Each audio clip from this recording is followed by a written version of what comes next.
नमस्कार, स्वागत है आपका हमारे चैनल शिव द्विवेदी एनालिसिस में। आज हम बात करने जा रहे हैं राष्ट्रीय लोकदल के प्रदेश सचिव श्री रजनीकांत मिश्रा जी से। राष्ट्रीय लोकदल के महासचिव रजनीकांत मिश्रा जी से हमारे बीच में है। अभी आपने देखा कि जल्द ही राष्ट्रीय लोकदल के जो बड़े नेता थे जिन्होंने राष्ट्रीय लोकदल की स्थापना करी, ऐसे चौधरी चरण सिंह जी को भारत रत्न दिया गया। पूरे देश में खुशी की लहर दौड़ी। आपको बता दें कि आज़ादी के बाद किसानों का सबसे बड़ा नेता अगर कोई इस देश में कहा जाता था तो वो चौधरी चरण सिंह कहे जाते थे। इससे पहले भी इस सरकार ने, खासतौर पर मोदी सरकार ने और भी काम करने का काम किया। और उत्तर प्रदेश की राजधानी लखनऊ में जो एयरपोर्ट है वो भी चौधरी चरण सिंह जी के नाम पर है। और जिस प्रकार भारत रत्न को दिया गया और उसके बाद एनडीए में आने की बात, और खासतौर पर लोक दल के जो राष्ट्रीय अध्यक्ष हैं अगर हम बात करते हैं तो वहां पर आपने देखा होगा कि जयंत चौधरी जी ने एक बड़ा बयान दिया और वो बयान था कि अब किस मुंह से क्या कहूं। ये एक बड़ा बयान था और हमारे बीच में रजनीकांत मिश्रा जी हैं जिनसे हम बात करेंगे, क्योंकि किसानों के नेता थे चौधरी चरण सिंह और उन्हीं की पार्टी को बिलोंग करते हैं रजनीकांत मिश्रा जी। और हम उनसे काफी बात करेंगे, किसानों की भी बात करेंगे और चौधरी चरण सिंह जी के बारे में बात करेंगे। नमस्कार मिश्रा जी, आपका स्वागत है हमारे इस कार्यक्रम में। नमस्कार। मेरा पहला प्रश्न ये है कि चौधरी चरण सिंह को बड़े नेता थे, आज़ादी के पहले से भी वो जुड़े रहे और उन्होंने किसानों के लिए बड़े आंदोलन किए हैं। जहाँ तक कि जब वो मुख्यमंत्री बने इस प्रदेश के तो उन्होंने एक बड़ा काम किया था और राजस्व के लोग जो किसानों को परेशान करते थे वहाँ पर उन्हें डांटने का, फटकारने का काम किया और पूरा किसान उन्हें अपने परिवार का व्यक्ति मानता था। ऐसी स्थिति में उन्हें भारत रत्न दिए जाने को आप कहाँ तक कैसा मानते हैं? देखिए, चौधरी साहब को भारत रत्न तो ये सरकारें बहुत आएगी, पहले ही दे देना चाहिए था। मेरा ख्याल है कि चौधरी साहब को भारत रत्न देने में देरी हुई। ये मांग भारत के किसानों की और जो भी सामाजिक किसानों की बात करते हैं, जो भी सामाजिकता की बात करते हैं, सबकी डिमांड थी। ये हम लोगों की राष्ट्रीय लोकदल की तो बहुत पुरानी मांग थी कि चौधरी साहब को भारत रत्न दिया जाए। उसमें कांग्रेस के 10 साल गवर्नमेंट में भी रहा, लेकिन मेरे रहने के बावजूद भी हमको कांग्रेस की गवर्नमेंट में भारत रत्न नहीं मिल पाया है। तो मोदी जी ने भारत रत्न दिया तो मेरे नेता जयंत चौधरी का भावुक होना स्वाभाविक था, क्योंकि चौधरी अजीत सिंह जैसा किसान का नेता, जो चौधरी अजीत चरण सिंह जी के पुत्र थे, उन्होंने भी किसानों के लिए बहुत काम किया और वो लगातार सरकारों में रहे। पिछले अटल बिहारी जी की भी सरकार में रहे, मनमोहन सिंह की भी सरकार में रहे, उसके पहले भी वो नरसिम्हा राव गवर्नमेंट में भी रहे। तो ये डिमांड हमारी बहुत पुरानी थी और वो नहीं पूरी हुई। तो मेरे नेता जयंत जी का जो ये कहना है कि किस मुंह से क्या कहें आप, इसको जो आपने छेड़ा है, तो वो भावुक हो गए और वो भावुक होना स्वाभाविक था। और वही नहीं, इस देश के करोड़ों करोड़ों किसान भी भावुक हो गए। ये सम्मान सिर्फ चौधरी साहब को नहीं मिला है, ये सम्मान इस देश के करोड़ों करोड़ों किसानों को मिला है, मजलूमों को मिला है। बीच में आपको रोकेंगे, अभी जो राजनीतिक गलियारों में चर्चा आई, खासतौर पर जो सीट शेयरिंग का मामला था, इंडिया गठबंधन का मामला था, जिसमें आरएलडी एक पार्टनर उनका हुआ करता था और ये भी माना गया कि समाजवादी पार्टी के नेता अखिलेश यादव और आपकी पार्टी के राष्ट्रीय अध्यक्ष दोनों लोगों ने आपस में बातचीत किया और उसके बाद में जब चौधरी चरण सिंह जी को जब भारत रत्न दिया गया, यूँ कह सकते हैं भारत रत्न चौधरी चरण सिंह जी को दिया गया, उसके बाद से विपक्ष खासतौर पर एनडीए की तरफ से हमला होने लगा कि भारत रत्न मिलने के कारण ही वो गठबंधन से बाहर गए। क्या ऐसा है क्या? नहीं, देखिए, इंडिया गठबंधन में हम अलायंस पार्टनर समाजवादी पार्टी जी, इंडिया गठबंधन में सारी पार्टियां थी, 28 पार्टियां, मैं भी था, लेकिन मेरी जो सीट शेयरिंग के मामले थे वो समाजवादी पार्टी से थे। न हमें कांग्रेस से सीट मांगनी थी, न हमें किसी से और वार्ता करनी थी। कांग्रेस से अखिलेश यादव राष्ट्रीय अध्यक्ष समाजवादी पार्टी की बात हो रही थी, मुझे अखिलेश जी से सीटें मिलनी थी और अखिलेश जी ने मुझे 7 सीटें दी। देखिए, मैं आपको लेकिन उसमें ये बात कही गई मिश्रा जी की जो 7 सीटें आपको दी जा रही है उसमें से 3 ही आप अपनी सिंबल कर रहे हैं। बात पूरी होनी दीजिए जी। देखिए, मैं ये कहना चाहता हूँ कि मुलायम सिंह जी धरती पुत्र कहा गया, ठीक है, धरती पुत्र, हम उनका बड़ा सम्मान करते हैं और वर्तमान में जो बीजेपी गवर्नमेंट थे उनको पद्मश्री भी दिया। समाजवादी पार्टी चौधरी चरण सिंह के पाठशाला से निकली हुई पार्टी है। मैं आपको एक बात बता दूँ, अगर उसको जनक कहा जाए कि राष्ट्रीय लोकदल उनका जनक है तो ये बुरी बात नहीं होगी, क्योंकि वहीं से वो निकले हुए। और पता नहीं उन्होंने कहाँ से ये चीज़ें सीख ली कि आप सीट हमको 4 दे रहे हो, प्रत्याशी अपने 7 दे रहे हो, 4 प्रत्याशी बीच में डाल रहे हो। ये कौन सी सीट से, ये कौन सी बात? आप मेरे नेता के इक्विवेलेंट वहाँ नेता खड़ा करना चाहते हो, तुरंत आप हरिंदर मलिक को बुला के भी ट्वीट कर रहे हो। अभी जैन जी जान रहे कि आपने ट्वीट किया। देखिए ये बात ऐसे नहीं जग होता है, जग होने का कुछ कारण है। तो ये धोखा था मेरे साथ, ये ठीक नहीं था।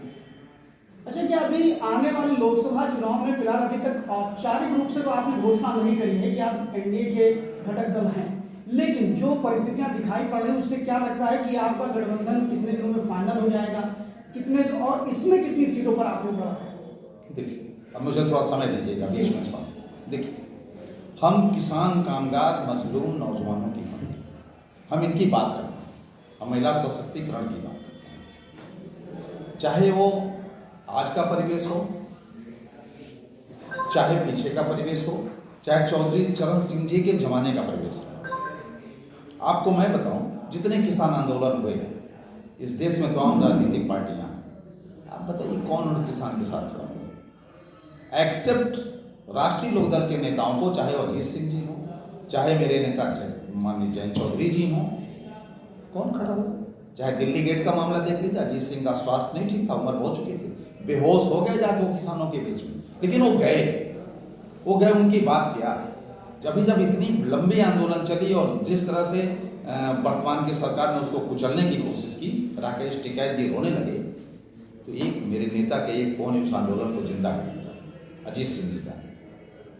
तो हम किसानों की पार्टी हैं और हम किसानों के मुद्दे पर ही बात करके किसी भी गठबंधन के साथ, किसी के साथ जो मेरे नियम हैं, देखिए सबके कॉमन मिनिमम प्रणाम बनते हैं, तो मेरी वो बातें हैं जो आप कह रहे हैं कि अभी हमने ऐलान नहीं किया है, तो मेरी बातें हैं, वो सारी बातों पर बात हो रही है, उसमें थोड़ा समय लग रहा है, लेकिन वो हो जाएगा, क्योंकि मेरी कुछ चीज़ें हैं, मैं किसानों के प्रति समर्पित हूँ, किसानों के प्रति मेरा एकदम कोई भेदभाव नहीं है, मैं किसानों की जो जेन्युइन मांगे हैं उनके साथ खड़ा हूँ, और बिना उसके हमारा कोई वो नहीं है, मेरी कोई सोच नहीं उसकी।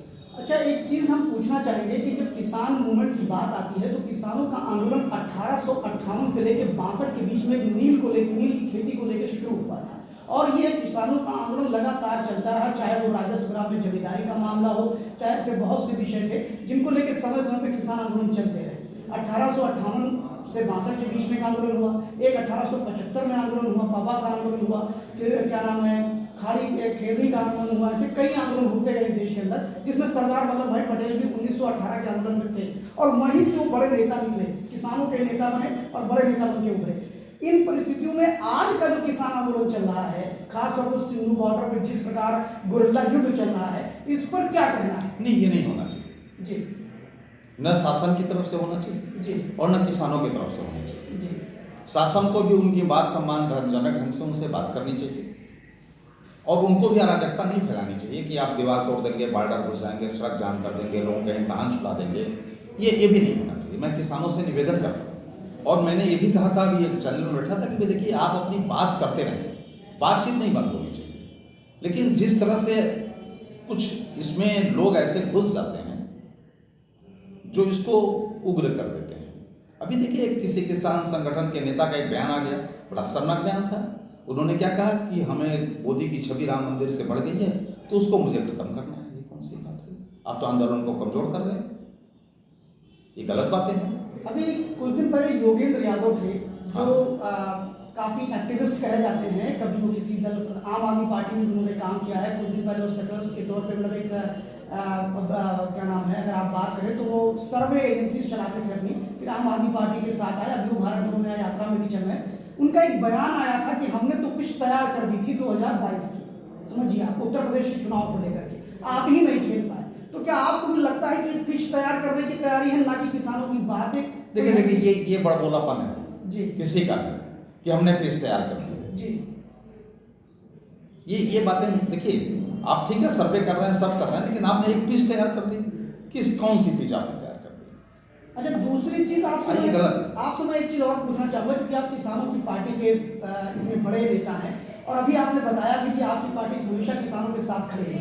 अगर हम बात 2020 के आंदोलन की करते हैं, किसान आंदोलन की, तो उसमें भी सरकार ने बड़ी विनम्रतापूर्वक 11 राउंड की वार्ता करी, 11 टाइम्स 11 बार बातें की, और 11 बार बातें जब भी करने गए तो आपने भी समाचार पत्रों से लेकर मीडिया में जो खबरें आई कि जब उन 3 मंत्री प्रोजेक्शन देते थे, जब उनको बातें करते थे, उनसे सारी आपत्तियां सुनते थे, तो पहले तो वो अपनी आपत्ति नहीं बताते थे, और जब उनसे बात होती तो अपनी चेयर मोड़ लेते थे। तो क्या ऐसे कोई वार्ता चलती है? नहीं, ये मेरे संज्ञान में ऐसा कुछ नहीं, वो चेयर मोड़ लेते थे। और दूसरी चीज, अभी 4 राउंड की जो वार्ता हुई है, इसमें भारतीय जनता पार्टी के नेता जो कि सुनील जाखड़, जिनको आप इधर जानते हैं, जो कि बलराम जाखड़ के पुत्र हैं और पंजाब कांग्रेस के प्रदेश अध्यक्ष हैं, उन्होंने एक आरोप लगाया है कि किसानों से हमारी बातें लगभग तय हो गई, चंडीगढ़ बातचीत भी तय हो गई जो अर्जुन मुंडा जी और पीयूष गोयल जी के साथ, लेकिन उनका कहना है कि भगवंत मान ने उसको डिस्टर्ब किया, जो कि पंजाब के मुख्यमंत्री हैं, और उन्होंने उसको रोकने का प्रयास किया और किसानों को फिर भगाया। ये सब राजनीतिक बातें हैं जी, ये सब राजनीतिक बातें, ये सब राजनीतिक रोटियां सेकने की बात है जी,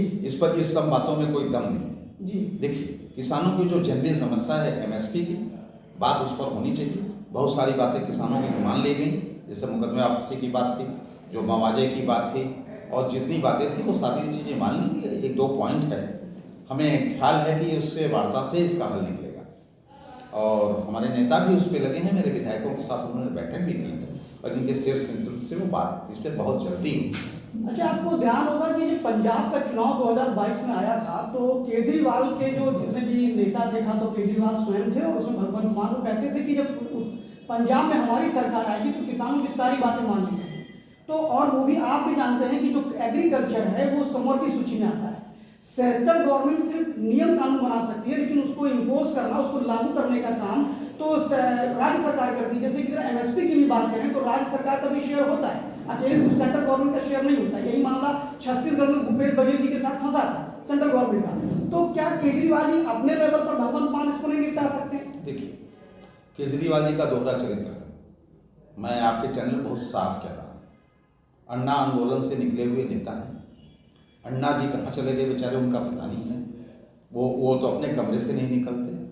इन लोगों ने उनको इस कगार पे पहुंचा दिया। केजरीवाल जी ने जनता का नब्ज पकड़ा, कानूनी गैर कानूनी काम करके सरकार बनाई, कानूनी भी किया, कुछ मदद वाली भी बात की, लेकिन किसी कनेक्शन करे तो बिजली जोड़ देना गिलास लेके, चूंकि आम जनता ये सब पसंद करती है कि हमारे झोपड़ी में लाइट आ गई। जब ये बातें नहीं, अगर बिजली कटती है तो उसका वो कटती है, एक सरकारी नियम है। शायद हम लोग यही काम नहीं किए। हम नियम कानून के अंतर्गत राजनीति करते हैं, जो हमारे संविधान के अंतर्गत है। आपने उसको किया। इस तरह का काम करके केजरीवाल जी ने अपना एक छवि बना लिया कि केजरीवाल बहुत संघर्षशील है। जिन को कहा, शीला दीक्षित को, सबको, जिसको कहा, कहीं कोई कार्रवाई नहीं। आपने आडंबर फैलाया कि ये भ्रष्ट हो, सभी के साथ आता है। तो केजरीवाल जी की जब का जो दोहरा चरित्र है, उसको मैं क्या बताऊं। ये निश्चित है कि जब पंजाब से किसान निकले तो पहले उनको वहीं बात करनी चाहिए थी कि रुको, मैं शासन से बात करता हूं, फिर आप जाओ आगे। ये होनी चाहिए। अगर उत्तर प्रदेश से कोई ऐसा आंदोलन निकले तो एक बार तो जो यहाँ के रूलिंग पार्टियां हैं उनको बात करनी चाहिए। अच्छा, पिछले बार के आंदोलन में आपने देखा कि उत्तर प्रदेश और हरियाणा और पंजाब के किसान सर्वाधिक थे। इस बार के आंदोलन में पंजाब काफी एग्रेसिव मूड में है और पंजाब के ही किसान हैं। तो क्या जो पिछला आंदोलन था या ये आंदोलन था, दोनों आंदोलन में क्या ये जितने भी किसान आंदोलन कर रहे थे, क्या ये पूरे देश का रिप्रेजेंटेशन था या एमएसपी पूरे देश में चलती है? पिछले आंदोलन में पूरे देश का रिप्रेजेंटेशन था। जैसे मैं यहाँ पर थोड़ा आपसे मतलब एक विषय और रखना चाहूँगा इसमें, इसी में जोड़ते हुए कि पूरे देश में 19 राज्य ऐसे हैं जहाँ मंडियाँ नहीं, जहाँ एमएसपी पे खरीद नहीं होती। एमएसपी पे हरित क्रांति के बाद अगर एमएसपी पे सबसे अधिक खरीद हुई है 94%, तो सिर्फ पंजाब में हुई है। थोड़ा बहुत उत्तर प्रदेश और हरियाणा पाया है, मतलब हरियाणा और उत्तर प्रदेश थोड़ा पाया है, बहुत ज्यादा नहीं। तो देखिए, तो क्या ये पूरे देश का रिप्रेजेंटेशन कहा जा सकता है किसान आंदोलन को? देखिए, जब कोई कानून बन जाता तो पूरे देश में लागू होगा। लेकिन जो आंदोलन हुए, पिछले आंदोलन में भी उत्तर प्रदेश के किसान, हरियाणा के किसान और पंजाब के किसान यही रहे। बहुत दूर दूर से किसान आए होंगे, तो कुछ संगठनों के लोग आ गए होंगे, लेकिन कोई मॉब नहीं आया। मॉब तो ज़्यादा उत्तर प्रदेश और पंजाब से ही आया, जो सिंधु बॉर्डर पे और हमारे यहाँ बॉर्डर पे। तो ये लड़ाई उस समय हमारी लड़ाई काले कानून की थी, जो 3 काले कानून बने थे, उस पर लड़ाई जा रही थी। तो वो तो सरकार ने वापस ले ली। उसके बाद फिर क्या प्रॉब्लम है? नहीं, उन्होंने वादा किया था कि मैं एमएसपी दूंगा, एमएसपी पे चर्चा करूंगा, एमएसपी लागू करूंगा। नहीं देखिए, जिस समय ये और नहीं, उसमें 4-5 चीज़ों पर केंद्र सरकार ने अपनी एक वो देखी कि जैसे मैं मुआवजा जो शहीद हुए किसान हैं उनके परिवारों के प्रति, और एमएसपी मुकदमे, ये सब कई पॉइंट थे जिस पर उन्होंने अपने हामी भरे थे कि इसको हम लोग खत्म करेंगे, इस पर चर्चा करेंगे, इसको लागू करेंगे। जैसे ये उनका वादा था। जैसे किसान आंदोलन में पूरी तरह से ये कहा गया कि एमएसपी सरकार नहीं देगी, ऐसा भ्रम फैलाया गया। बशर्ते उस समय भी एमएसपी पे खरीदारी चल रही थी, पूरे देश में चल रही थी। उनका कहना था कि एमएसपी नहीं हुई। दूसरा वो कह रहे थे कि हम कॉन्ट्रैक्ट फार्मिंग में नहीं जाएंगे, सरकार ने वो भी मान लिया, कानून वापस कर दिया। तीसरा उनका ये कहना था कि जो मंडियां हैं उसको लेकर उन्होंने कहा किसान मंडियों में अब मंडियां खत्म करेंगे। लेकिन जिस समय ये आंदोलन हो रहा था उसी समय भारत सरकार पहले 480 वर्ग किलोमीटर पर एक मंडी होती थी, लेकिन मोदी सरकार आने के बाद 48 किलोमीटर वर्ग पे एक मंडी होने लगी और हर जगह मंडियां बनने भी लगी। तो अगर सरकार की मंशा मंडी बंद करने की होती तो वो मंडी अधिनियम में ये क्यों कहता कि आप बाहर बेचो चाहे इनको बेचो? उसका फर्क भी पड़ा। अगर आप अभी पश्चिम उत्तर प्रदेश में जाएंगे तो वहाँ बहुत से एग्रो स्टार्टअप हैं जो परचेज कर रहे हैं। जैसे आईटीसी की सिस्टर कंसर्न जो है वो सीधे किसानों से जाकर के आलू ले रही है, प्याज ले रही है, सभी अंकल चिप्स वाले हैं मथुरा में जाके ले रहे हैं। तो ये तो किसानों के लिए फायदे की बात थी। फिलहाल वो वापस हो गया, वो अलग बात है। तो क्या ऐसा नहीं लगता कि कुछ भ्रम फैल गया था किसानों के बीच में? नहीं, ये भ्रमित करने वाली बात ही है। अगर हम कह रहे हैं कि इसको बंद करेंगे तो निर्माण क्यों? और नहीं सरकार ने दोनों ऑप्शन दिए। सरकार ने कहा अगर आपको बाहर बेचना तो वहां बेचिए। देखिए, किसानों की जो एमएसपी की बात है और जो अच्छा कितनी चीजें हैं एमएसपी के अंदर? नहीं, एमएसपी बहुत सारे उत्पाद तो हैं नहीं। एमएसपी में अभी जो मतलब जो 2014 से पहले मुख्य पदार्थ खाली गेहूं और चावल एमएसपी में थे, लेकिन आज की डेट में 23 उत्पाद जो है वो एमएसपी पे आते हैं। तो हिंदुस्तान में 23 उत्पाद थोड़ी ना है। नहीं, 23 उत्पाद उन्होंने लिया है। और अभी जो इन्होंने एमएसपी पे गारंटी लागू करने की बात करी थी किसानों, जो अभी चल रही है चर्चा, उसमें उन्होंने कहा कि आप एमएसपी पे गारंटी दीजिए, यानी जैसे एमआरपी ट्रेड हो जाती है जो आप गन्ने में लेंगे, गन्ने पे भी बड़ी एमआरपी बढ़ेगी 340 रुपये में गन्ना दिया जाएगा, उससे कम पे कोई चीज नहीं देगी। ऐसे उनका कहना है कि जो हम उत्पादन करेंगे उसकी गारंटी देखिए तो क्या ये पॉसिबल? जैसे आपने गन्ने का उदाहरण दिया, किसान ये नहीं कह रहा है। किसान कह रहा है कि हमको कोई खरीदे, क्रेशर खरीदे या चीनी मिल खरीदे या व्यापारी खरीदे, कोई खरीदे, उसकी गारंटी बना दीजिए कि इससे नीचे नहीं खरीदेगा, वो गैर कानूनी होगा। अब बात समझिए, किसान के कहने का मतलब ये है कि हम मजबूर हैं, आप अपने कांटे पे खरीदवाओगे नहीं, आपके बीच के दलाल होंगे, फिर हम मजबूर होंगे किसी आड़तिया को बेचेंगे। बात तो वो हमारा खेत खाली है, हमें खेत बोना, हमें खाद खरीदना, हमें ये करना, पैसे की जरूरत है, तो मैं मजबूरी में कम दाम में बेचूं।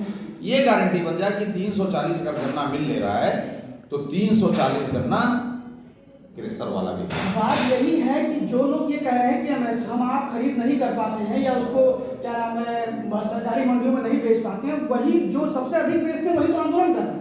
94% पंजाब के लोग जो है वो पूरे का पूरा उनका FCI ले लेता है, भारत सरकार पूरा खरीद लेती है। दूसरे नंबर पर हरियाणा आता है और तीसरे नंबर पर उत्तर प्रदेश आता है। बाकी अगर बात करें केरला की, बाकी बात करें बिहार की, बाकी बात करें तमिलनाडु की, ऐसे देश के अन्य राज्य हैं जहाँ पर मंडियाँ नहीं है और वो सरकारी परचेज नहीं करते हैं, एमएसपी पर नहीं खरीदते हैं। तो जो सबसे अधिक लाभ ले रहे हैं वही चिल्ला रहे हैं कि एमएसपी खरीद नहीं हो रही है। देखिए, तो क्या ये कुछ लगता नहीं कि विरोधाभास है? ये जो इस बार जो आंदोलन पंजाब के किसान कर रहे हैं और मेनली वहाँ पंजाब और हरियाणा के किसान, अभी उत्तर प्रदेश से भी किसान अपना वो दिखा रहे हैं कि हमको पहुँचना है, नहीं पहुँचना है, क्या है। तो इस पर देखिए हम लोगों का भी एनालिसिस चल रहा है, मेरे नेता भी इस पर लगे हुए हैं। अभी उन्होंने 2 बार वो अपने विधायकों के साथ बैठक कर चुके, इस पर क्या कैसे कार्रवाई की जाए, कैसे क्या करें, सरकार से किस तरह से पहले वार्ता की जाए, खुद वार्ता करने के मूड में है, ठीक है। तो ये चीज़ें हैं। और रही बात है कि जहाँ तक एमएसपी की गारंटी की बात है, तो एमएसपी की गारंटी मैं आपके चैनल के माध्यम से भी कर रहा हूँ, किसानों को मिलनी चाहिए, चाहे वो पंजाब के किसान हो चाहे देश के किसी कोने के किसान। अब अंतिम में हम 2 प्रश्न आपके सामने रखेंगे वन बाय वन। पहला प्रश्न ये है कि भारतीय जनता पार्टी की तरफ आपके राष्ट्रीय नेता यानी राष्ट्रीय अध्यक्ष जो है इस समय जयंत चौधरी जी, उनका प्रेम क्यों बढ़ा? पहला प्रश्न। देखिए, भाजपा से प्रभावित होने का तो हमने सदन में बोला। एक तो ये हमको जो भारत रत्न मिला चौधरी साहब को, हम बड़ा सेंटिमेंटल भी उससे बहुत अच्छा काम। दूसरी चीज ये है कि देखिए, जब हमारा नेता जब सदन राज्यसभा चला तो विपक्ष में बैठे थे ना, तो विपक्ष की कुर्सी में बैठे थे, इन लोगों ने हल्ला करने लगे उधर जाओ उधर जाओ उधर जाओ। ये क्या बात हुई? ये कौन सी बात हुई? ये क्यों चिल्लाने लगे उधर जाओ उधर जाओ उधर जाओ? इसलिए कि हमने भारत रत्न का समर्थन कर दिया। तो क्या आप भारत रत्न के विरोधी थे? अगर चौधरी चरण सिंह को भारत रत्न मिला, कर्पूरी ठाकुर को भारत रत्न, तो क्या आप उसको, स्वामीनाथन जी को भारत रत्न मिला तो आप उसके विरोधी थे? हमारा नेता माननीय जयंत चौधरी जी विपक्ष में जाके बैठे, राज्यसभा जब चलना शुरू हुई तो किस तरह से खड़गे जी ने और कब इन लोगों ने हल्ला किया उधर जाओ उधर जाओ उधर जाओ। ये क्या आता है? आप बताइए, इसमें मेरा दोस्त क्या है? आप 7 सीटें दोगे, 4 अपना प्रत्याशी दोगे, मेरा दोस्त क्या है? आप जरा बताओ। अच्छा, ये जो अभी लोकसभा का चुनाव है तो जयंत चौधरी जी का भारतीय जनता पार्टी और आप लोग का तो मिनिमम प्रोग्राम बनेगा ही बनेगा, एनडीए के अपने मिनिमम प्रोग्राम करते हैं, तो क्या इसमें ये भी हो सकता है कि भारतीय जनता पार्टी जो मुद्दे लाएगी उसके साथ है? क्योंकि अब तो उनके विवादित मुद्दे खत्म हो चुके हैं, जैसे जिन मुद्दों से लोग पीछे भागते थे, और फिलहाल चौधरी अजीत सिंह तो उन मुद्दों के साथ भी थे, ऐसा नहीं है, उन्होंने अटल जी के साथ सरकार भी चलाई। तो जो अटल जी ने अपने कॉमन मिनिमम प्रोग्राम से राम मंदिर हटाया था, आप पहले इस बात को जान लीजिए। मंदिरों का मुद्दा उन्होंने हटाया था और उन्होंने कहा था कि कानून के फैसले से ही बनेगा। अब उनका मैनिफेस्टो देखिए, और उन्होंने ये कहा जब उनसे सदन में पूछा गया कि आपने क्या मैनिफेस्टो, मेरे मैनिफेस्टो में था, लेकिन मेरी पूर्ण बहुमत की सरकार जब नहीं बनी तो मैं उसको नहीं लागू कर सकता। तो हमारे देखिए, जब कोई कानून प्रोग्राम बनता है तो उसमें अपने अपने मुद्दे सके होते हैं। मेरा मुद्दा किसान नौजवान है, वो रहेगा और वो पक्का है। तो राम मंदिर जो बना अभी और कानूनी प्रक्रिया से बना, जिसको अजीत सिंह जी चाहते थे कि वो बने कानूनी प्रक्रिया से, Yes. तो राम मंदिर पे आपका लास्ट कमेंट क्या है? राम मंदिर का हम स्वागत करते हैं। राम मंदिर कानूनी प्रक्रिया से बना और जिस तरह से बना, न कोई दंगा न कोई फसाद। मैंने राम मंदिर पे मैंने वीर बहादुर सिंह का भी स्वागत किया था, जिन्होंने ताला खुलवाया था, कोई विवाद नहीं, कानूनी प्रक्रिया से खुलवाया था। राजीव गांधी का भी किया था, जिन्होंने राम मंदिर का शिलान्यास किया था। और आज नरेंद्र मोदी और इस देश के सुप्रीम कोर्ट, माननीय सुप्रीम कोर्ट का भी मैं स्वागत करता हूँ कि राम मंदिर एक खूबसूरत माहौल में हिंदुस्तान में बन गया, और इस तरह से जो फैसले आते हैं जो न्याय संगत हो तो उनका स्वागत करना चाहिए। अच्छा, एक और मुद्दा है जो भारतीय जनता पार्टी लेकर के आने वाली है, वो मुद्दा है उनका यूनिफॉर्म सिविल कोड। क्या उस मुद्दे पे भी राष्ट्रीय लोग साथ रहे? देखिए, ये हमारे नेता की बात है, इस पर हम लोगों के पास कोई ऐसा वो नहीं आया। ये अगर आएगा तो मैं आपको बताऊंगा कि हमारे नेता का उस पर विचार क्या है। तो लोकसभा में आप हमारे साथ थे रजनीकांत मिश्र जी, जो कि राष्ट्रीय लोकदल के प्रदेश महासचिव हैं, और आपसे हमारी बातचीत हुई, बड़ी बेबाकी से आपने अपने पक्ष को रखा और राष्ट्रीय लोकदल के विचारों को उन्होंने बिल्कुल स्पष्ट कर दिया कि राष्ट्रीय लोकदल बिल्कुल स्पष्ट कह रहा है कि नौजवानों, किसानों और मजदूरों की पार्टी है और ये अपने एजेंडे पर बिल्कुल तटस्थ है। साथ ही उन्होंने यह भी कहा कि राष्ट्रीय लोकदल के जो संस्थापक रहे, जो पुरोधा रहे और किसानों के बहुत बड़े नेता रहे चौधरी चरण सिंह, उनको जब भारत रत्न मिलता है तो उन्होंने बड़ा आरोप लगाया और कहा कि विपक्ष में कांग्रेस पार्टी के मल्लिकार्जुन खड़गे ने जिस प्रकार जयंत चौधरी जी की हुटिंग की वह किसी भी तरह से बर्दाश्त के काबिल नहीं थी। राष्ट्रीय लोकदल कुल मिलाकर के जल्द ही एनडीए गठबंधन का हिस्सा होगा, आपने ये भी संकेत दे दिया। अपने मुद्दे अपनी तरीके से ये जुड़ेंगे नेशनल डेमोक्रेटिक अलायंस में, और आने वाली लोकसभा में राष्ट्रीय लोकदल कहाँ रहेगा, कैसे रहेगा, ये हम देखेंगे। अभी बहुत कुछ बाकी है और राष्ट्रीय लोकदल की विचारधारा किसान, मजदूर और नौजवान पे अभी भी टिकी हुई है। ये थे हमारे साथ रजनीकांत मिश्र जी। बहुत बहुत धन्यवाद रजनीकांत मिश्र जी हमारे साथ जुड़ने के लिए। धन्यवाद। Thank you. हो गया जी, तो आप ले लेंगे इनसे ना? नहीं, अभी ये आपने आगे लगा दिया। अच्छा, हमारा फिर 2 मिनट का होगा, तो 5 मिनट। ये हमारा नंबर लीजिए, बंद इसको नहीं भेज होगा। दीजिए। जी, बंद बंद नहीं हुआ क्या?